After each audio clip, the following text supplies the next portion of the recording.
안녕하세요. 한 주가 새로운 한 주가 시작됩니다. 세상이 크고 거대해 보일수록 더 크신 하나님을 바라보는 그런 한 주가 되기를 주님의 이름으로 축복합니다. 오늘 본문은 창세기 21장입니다. 여호와께서 말씀하신 대로 사라를 돌보셨고 여호와께서 말씀하신 대로 사라에게 행하셨으므로 사라가 임신하고 하나님 말씀하신 시기가 되어 노년의 아브라함에게 아들을 낳으니 아브라함이 그에게 태어난 아들 곧 사라가 자기에게 낳은 아들을 이름하여 이삭이라 하였고 그 아들 이삭이 난 지 8일 만에 그가 하나님이 명령하신 대로 할례를 행하였더라. 아브라함이 그의 아들 이삭이 그에게 태어날 때에 100세라. 사라가 이르되 하나님이 나를 웃게 하시니 듣는 자가 다 나와 함께 웃으리로다.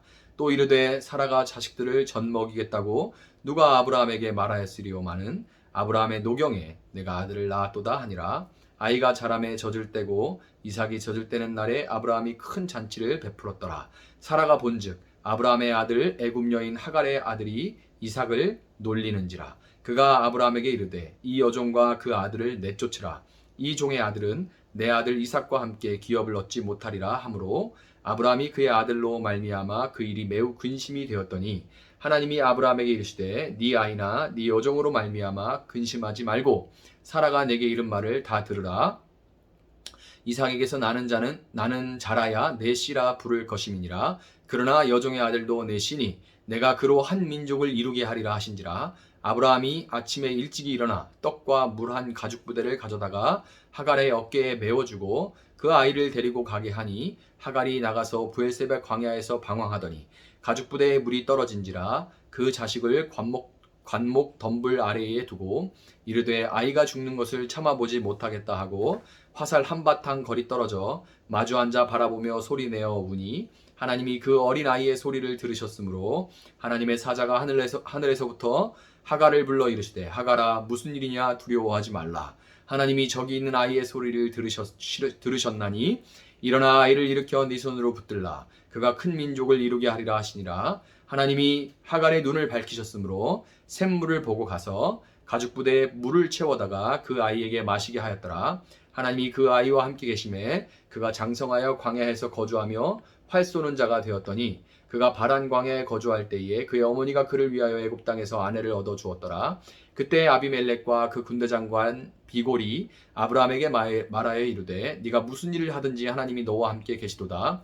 그런즉 너는 나와 내 아들과 내 손자에게 거짓되이 행하지 아니하기를 이제 여기서 하나님을 가리켜 내게 맹세하라.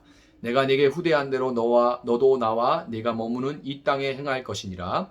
아브라함이 이르되 내가 맹세하리라 하고 아비멜렉의 종들이 아브라함의 우물을 빼앗은 일에 관하여 아브라함이 아비멜렉을 책망하매 아비멜렉이 이르되 누가 그리하였는지 내가 알지 못하노라.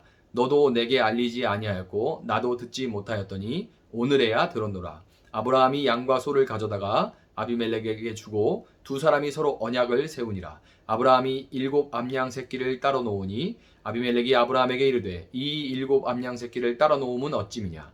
아브라함이 이르되 너는 내 손에서 이 암양 새끼 7을 받아 내가 이 우물 판 증거를 삼으라 하고 두 사람이 거기서 서로 맹세하였으므로 그곳을 브엘셰바라 이름하였더라. 그들이 브엘셰바에서 언약을 세우매 아비멜렉과 그 군대 장관 비골은 떠나 블레셋 사람의 땅으로 돌아갔고 아브라함은 브엘세바에서 에셀나무를 심고 거기서 영원하신 하나님 여호와의 이름을 불렀으며 그가 블레셋 사람의 땅에서 여러 날을 지냈더라. 아멘.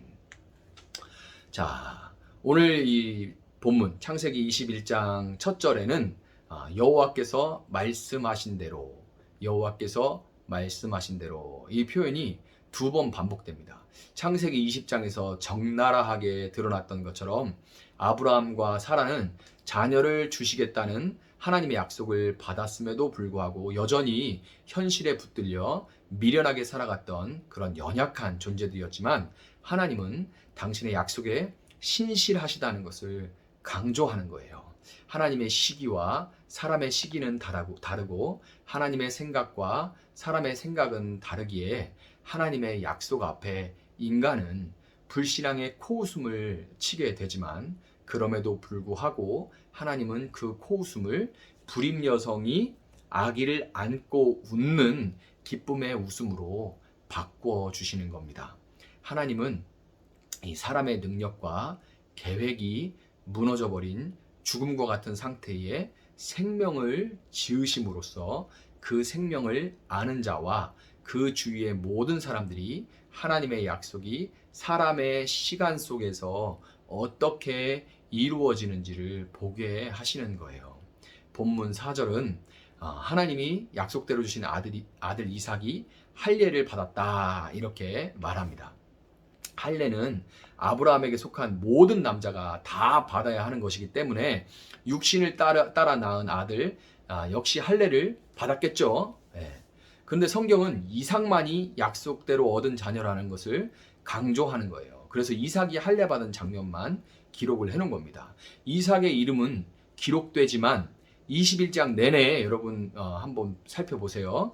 21장 내내 이스마엘이라는 이름은 기록이 되지를 않습니다. 계속해서 일관되게 여종과 그 아들이라고만 기록되어 있어요. 멀쩡한 이스마엘이라는 이름이 있지만 이삭의 이름만 기록되어 있고 이스마엘이라는 이름은 기록하지 않고 아브라함의 씨라는 것이 강조되기보다는 여종과 그의 아들 이렇게 기록이 됩니다. 이런 사실은 이제 이삭만 하나님께 선택받은 씨라는 것을, 자손이라는 것을 강조하고 있는 거죠. 약속대로 얻은 자녀 이삭을 통해서 아브라함의 계보에서 여자의 씨인 예수님이 약속대로 이 땅에 오셨고 창세기 3장 15절의 말씀 그대로 뱀의 머리를 깨뜨리심으로써 죄로 인해 죽음에 사로잡힌 사람들에게 생명을 안겨주었습니다. 여러분, 우리는 바로 그런 하나님의 약속과 그 신실하심을 믿음으로 영원한 생명을 얻어서 아브라함의 자손이 된 겁니다. 약속의 자녀가 된 우리는 마땅히 오늘 본문에 나오는 것처럼 마땅히 큰 잔치, 아브라함 아버지가 벌려주는 큰 잔치와 같은 삶을 영원히 누리는 것이 마땅해요. 그것이 자녀된 특권이죠, 권리죠. 그런데 현실 속에서 우리는 잔치는커녕 아픔과 슬픔을 겪는 날들이 허다합니다. 이건 도대체 왜 그럴까요? 잔치 같은 인생이 아니라 이렇게 아프고 슬픈 일들이 많은 이유는 뭘까요? 그 이유는 9절과 같이 우리 안에는 아직 불순종의 아들 애굽 여인 하갈의 아들이 시퍼렇게 살아있기 때문입니다. 우리는 이삭으로 거듭났음에도 불구하고 우리 안에는 애굽 여인 하갈의 아들이 시퍼렇게 살아있기 때문이에요. 8절을 보면 이삭은 이제 젖을 때는 나이이기 때문에 대략 3살 정도 됐을 텐데요. 이때 이스마엘은 대략 16세 정도의 청소년입니다. 13살 정도 차이가 나죠. 본문 9절은 이스마엘이 이삭을 놀렸다 이렇게 기록되어 있는데요. 이것은 단순히 그냥 골려주고 막 이렇게 했다는 게 아니고 괴롭혔다는 의미입니다. 희롱하고 괴롭혔다는 의미예요. 16세 청소년이 3살짜리를 괴롭힐 때 3살짜리 아이에게 스스로 저항할 수 있는 능력이 있을 턱이 없죠. 그저 속수무책으로 당할 수밖에 없는 겁니다. 그런데 이삭을 구한 것이 누구예요? 바로 하나님입니다. 하나님은 인간적인 정분에 이끌려서 망설이고 있는 아브라함에게 말씀하시죠. 이 여종과 그 아들을 내쫓으라. 이 종의 아들은 이삭과 함께 기업을 얻지 못하리라. 이렇게 말씀하십니다. 기업을 얻지 못한다는 말은 유산을 분배받지 못한다는 말이에요. 하나님은 육신의 자녀인 이스마엘 역시 한 민족이 되게 하셨죠. 본문 20절과 같이 하나님은 이 이스마엘 그와도 함께 계셨지만 그는 광야에 거주하면서 이스라엘이 대적들이 사용하는 무기의 상징인 활 쏘는 자가 되었고 그 어머니를 따라 이스라엘을 노예로 삼았던 이집트 땅의 여인과 결혼하였습니다. 여러분, 죄로 인해 죽었던 우리 안에 예수님의 생명이 부어짐으로 우리 안에는 새 생명 이삭이 태어나서 자라갑니다. 약속의 자녀로 기쁨과 감사가 넘치는 그런 풍성한 잔치하는 인생을 살아야 함에도 불구하고 우리 안에는 여전히 이삭보다 크고 강한 이스마엘과 같은 옛 죄성이 도사리고 있어서 우리의 감사와 기쁨을 비웃고 놀리고 또한 틈만 나면 괴롭힙니다. 그렇게 하면 소용이 있냐 이러면서 놀리고 괴롭히고 하죠. 세상은 이 이스마엘을 가꾸고 돌보는 일에 시간과 에너지를 사용하라고 그렇게 가르쳐요.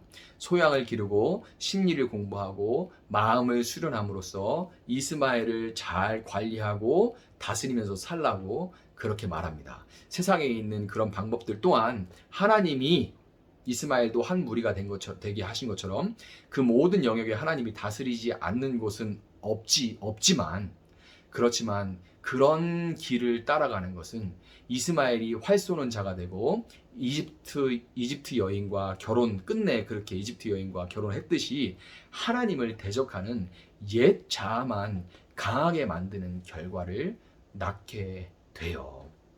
여러분, 우리 힘으로는 결코 이스마엘을 이길 수가 없습니다. 오직 하나님의 개입하심과 도우심을 우리는 바랄 뿐인 거예요. 여러분, 사라가 어떻게 이스마엘이 이삭을 괴롭히는 것을 눈치챘을까요? 당연히 그것은 사라의 눈이 항상 아들 이삭에게 향해 있었기 때문이고, 또한 이스마엘에게 당하던 이삭이 어떻게 했을까요? 울었기 때문이죠. 엄마가 보고 있는데 괴롭히는 애 때문에 내 아들이 울어. 그러면 당연히 사라가 알게 되는 거죠. 여러분, 하나님의 눈은 항상 우리에게 향해 있고 하나님은 우리의 작은 신음에도 응답하시는 분입니다. 우리 마음에 이스마엘이 내면의 아픔과 상처, 쓴뿌리와 고집, 아집, 열등감, 우월감, 이기심 같은 것들로 우리를 놀리며 잔치가 되어야 하는 우리 인생을 고통으로 점철되게 만들려고 할 때 우리는 하나님 아버지 들으시라고 울어야만 합니다. 우리는 하나님 아버지 들으시라고 울어야만 돼요. 아이에게 부모는 절대적인 존재인 것처럼 그런 믿음으로 아버지의 도움을 요청하고 울어야 하는 겁니다. 그때 하나님은 분명히 말씀하십니다. 너만 내 씨다. 너만 내 씨다. 네의 자아가 아니고 새로워진 네가 보라 새로운 피조물이다 한 새로운 피조물인 네가 내 씨고 내 유업을 이을 자다. 이렇게 하나님은 말씀하시는 거예요. 여러분, 아브라함이 내쫓았을 때 여인과 그 아들이 이삭보다 훨씬 강하지만 그러나 꼼짝없이 내쫓겼던 것과 같이 우리 아버지 하나님께서 개입하실 때 그토록 강력했던, 변하지 않을 것 같았던, 그토록 내게서 떨어지지 않을 것 같았던 우리 죄성 또한 결국 내쫓겨 나갈 줄 믿습니다. 눈물로 하나님 아버지의 도움을 요청하며 그의 도우심으로 감사와 기쁨이 넘치는 그런 잔치하는 인생을 회복하는 새날을 열어가는 여러분들 되시기를 주님의 이름으로 축복합니다. 제가 한번 기도하겠습니다. 사랑하신 하나님, 감사합니다. 하나님께서 우리를 자녀 삼아 주시고 하나님 우리의 모든 죄악을 예수 그리스도의 보혈로 씻어주시고 난 이후에 우리 안에 새로운 피조물이 우리가 새로운 피조물이 되고 우리 안에 주님으로부터 온 새 생명이 태어난 줄 믿습니다. 우리는 비록 우리가 겉으로는 같은 사람인 것 같이 보이나 우리는 새로운 피조물이 되었음을 믿습니다. 그러나 이 새 생명이 아직도 우리 안에서 너무나 연약하여서 우리의 옛 자아와 옛 습관이 우리를 붙들고 괴롭히고 희롱할 때가 얼마나 많은지 모릅니다. 하나님, 설려고 할 때마다 더 강력한 힘으로 우리를 주저앉히려 하고 앞으로 나아가려 할 때마다 더 과거에 매이게 하려는 하나님 이 강력한 힘을 우리가 볼 때 사도 바울조차 오라 나는 곤고한 자로다 누가 이 사망의 몸에서 나를 건져내랴 그렇게 한탄했음을 우리가 알고 있습니다. 그러나 하나님, 사도 바울이 그 뒤에 생명의 성령의 법이 죄와 사망의 법에서 너를 해방하였음이라 고백했던 것처럼 하나님의 도우심으로 성령님의 역사하심으로 우리는 이 연약함을 극복하고 조금 더 예수님 닮은 모습으로 살아갈 수 있을 줄 믿습니다. 오늘 정말 우리 안에 하나님 오셔서 우리를 치료하시고 우리를 도우셔서 우리가 다시금 잔치하는 인생, 하나님과 교제하며 기쁨과 감사가 넘치는 인생을 회복할 수 있도록 하여 주시옵소서. 그렇게 행하실 주님을 찬양하며 모든 성도들의 가정과 그들의 마음을 오늘 방문하여 주시고 그들의 걸음걸음을 지켜 주시옵소서. 감사하며 예수님의 이름으로 기도합니다. 아멘. 오늘 우리 주신 말씀 붙들고 조금 더 기도하겠습니다.